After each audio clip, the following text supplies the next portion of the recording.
What's going on, everybody? Time for another update. Been doing emergency brake stuff today, so thought I'd give you a little bit of a tour. It's definitely taking a little bit more time than I thought. I think I got it pretty well worked out right now. Still having a few clearance issues, but basically what I did was go ahead and I took some square tubing, about 1/4 inch, and drilled holes through the center tunnel here, and I ended up having to bore that just a little bit so that these ends would fit into the fit through the hole and everything.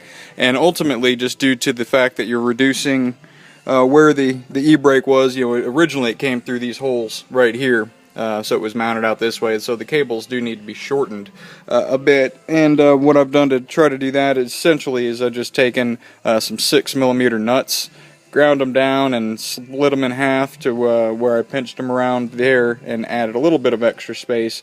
I think I'm going to have to do some adjusting down by the brakes themselves to see if I can get a little bit more clearance, because right now, as you can see, you got a pull and you end up running out of pull because that little guy traps in on both sides. So right now I've only got one of them's sticking pretty good, but the other one not so much yet. So a little bit of adjustment there, and I think we'll have that squared away. But like I said, basically all I did was take some square 1/4 inch tubing, cut through. That is double walled, by the way, so that's the whole reason I've got this boo-boo mark here. I started off by lining them up from the bottom, and one just went off track due to the fact that it canters so much there. And you can see from the bottom side here a little bit of what I've done.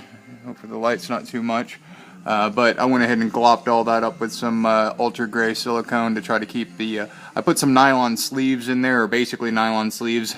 All I did was really just take the piping from the fuel filter line that I'm replacing and going ahead and cut that up in order to make sleeves for that stuff. So apologize, this is not very easy to see here, but that's just the basics of it. So like I said, the real magic, as you can see, is up here, and it's just basically having some guide tubes there. I did have to cut down the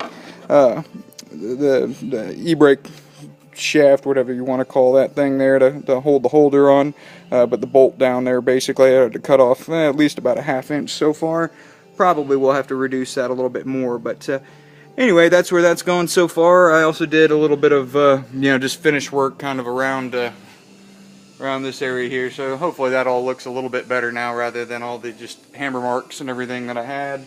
And same with this area back here, just did a little bit more finish work to where it's not dangerous anymore, at least, and won't cut you if you run your arm nearby. But that pretty much polished me off for this weekend. Going up the road Atlanta tomorrow to see the midi races some, so I don't think I'll be able to get in here, but I'll give you guys an update as soon as I have another one. Thanks, and have a good one.